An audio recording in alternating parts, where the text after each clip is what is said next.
बिना संघर्ष कोई महान नहीं होता। बिना कुछ किए जय जयकार नहीं होता। जब तक नहीं पड़ती हथौड़ों की चोट, तब तक कोई पत्थर भगवान नहीं होता। हेलो स्टूडेंट्स, स्वागत है आप सबका अपने चैनल टारगेट सेमेस्टर को। मैं नेहा यादव, इंग्लिश की मेंटोर। अब आपका फर्स्ट सेमेस्टर ओवर हो चुका है एंड होप आपके एग्जाम्स भी बहुत अच्छे हुए होंगे। अब आप सेकेंड सेमेस्टर में आ चुके हैं एंड जैसा कि आप सभी जानते हैं कि हमने लास्ट सेमेस्टर में अच्छे से सिलेबस कवर किया था और हमने उसमें लघु प्रश्न, लॉन्ग क्वेश्चंस, हमने बहुत सारे उसमें एग्जाम्पल्स के साथ अच्छे से कवर किया था। और अब हम सेकेंड सेमेस्टर में आज हम सिलेबस डिस्कशन करेंगे। जैसा कि आप सभी जानते हैं कि आप स्क्रीन पे देखिए, course title English poetry core. इसमें हम यूनिट वाइज डिस्कशन करेंगे और आपके लिए एक सरप्राइज़ है लास्ट में। सो स्टूडेंट्स प्लीज़ आप इस पे स्क्रीन पे देखिए। Unit 1, forms of poetry, lyrics, sonnet, elegy, ode, epic, ballad, dramatic, monologue, allegory. Elements of poetry, tone, rhythm, rhyme scheme, metre, syllables, figure of speech, जिसमें oxymoron, simile, metaphor, synecdoche, inversion, juxtaposition, symbols and imagery, stanza forms, heroic couplet, blank verse, free verse, thus Pennsylvania stanza, terza rima। अब आपको दोनों units, first 2 units बहुत ज़्यादा difficult लग रहे होंगे और सोच रहे होंगे कि इसमें जैसे मोनोलॉग, एलिजरी, ये सब नाम सुनते ही आप लोग, आधे लोग की टेंशन हो गई होगी कि कितना डिफ़िकल्ट है। पर इसमें घबराने की ज़रूरत नहीं है, क्योंकि ये दोनों यूनिट्स आपकी बेसिक नॉलेज के लिए हैं। जब से आप इन 2 यूनिट्स को नहीं पढ़ेंगे तब से आपको आगे चीज़ें नहीं समझ में आएंगी। जैसे मैथ्स में आपको टेबल पढ़ना होता है 12 का, 13 का, तो आप पहले ही 1 2 3 काउंटिंग आप स्टार्टिंग की क्लासेस में पढ़ते, तब आप उसमें चाहे आपको 4 डिजिट्स का भी आज वो चीज़ें ईजी लगती हैं, वैसे ही अभी आपको फर्स्ट 2 यूनिट्स डिफ़िकल्ट लग रही होंगी। लेकिन जब आप एक बार उसको अच्छे से समझ में जाएंगे उदाहरण के साथ, तो आपको इजीली आपको चीज़ें समझने में आसानी होगी।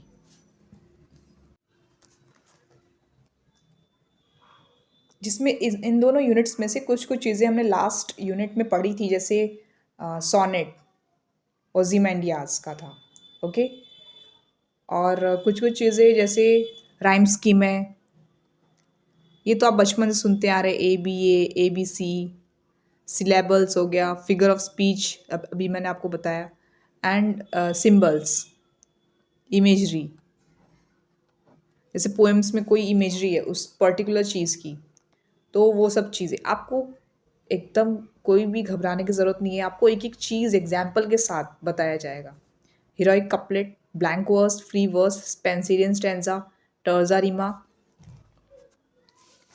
अब जैसे यहाँ एलिजी दिया है, ठीक है। फिर थर्ड यूनिट में आप पढ़ेंगे थॉमस ग्रे का elegy written in a country churchyard. तो आप देख सकते हैं कि कैसे एलिजी आपने स्टार्टिंग में पढ़ लिया तो आपका 50% काम यही हो गया। आपको एलिजी की इतनी डिटेल में नॉलेज मिलेगी कि आपको फिर जब आप थॉमस ग्रे की एलिजी पढ़ेंगे तो आपको ज़्यादा डिफ़िकल्टी नहीं होगी। उसी तरीके से यहाँ पे एसे ऑन मैन है, तो एपिस्टल सेकेंड लाइन्स 1 to 18 अभी सोच रहे होंगे कि ये क्या है, तो एपिस्टल सेकेंड लाइन्स 1 to 18 ही आपको पढ़ना है एसे ऑन मैन में। सोनेट नंबर 116, जिसमें हमने पेट्रियार्कन सोनेट पढ़ा था, उसके टाइप्स पढ़े थे। थर्ड यूनिट में आपको फर्स्ट विलियम शेक्सपियर की let me not to the marriage of true minds पढ़नी है, जिसमें सोनेट नंबर 116 हुआ है। जॉन डन की the sun rising, Alexander Pope की essay on man, Thomas Gray की elegy written in a country churchyard. Elegy basically एक शोक से भरी रचना होती है और हम इसको इन डिटेल में हर चीज़ को कवर करेंगे। और यहाँ पे देखिए ये आपका सरप्राइज़ है। सारथी बैच बीए सेकेंड सेम से आपको जुड़ना होगा और इसमें सब्जेक्ट लिस्ट कौन कौन सी ये सब्जेक्ट से जो कवर किए जाएंगे, English, Hindi, geography, history, sociology, political science, economics.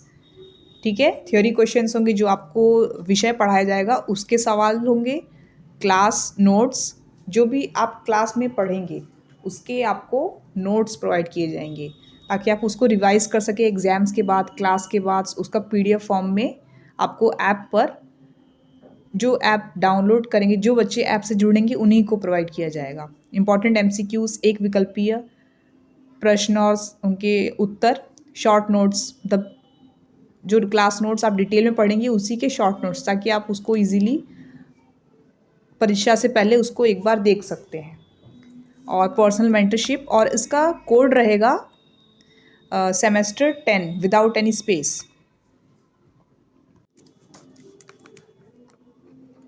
Semester 10 semester 10 डालेंगे तो आपको 10% ऑफ मिलेगा और ये ऑफ़र सिर्फ 30 जनवरी से पहले तक है।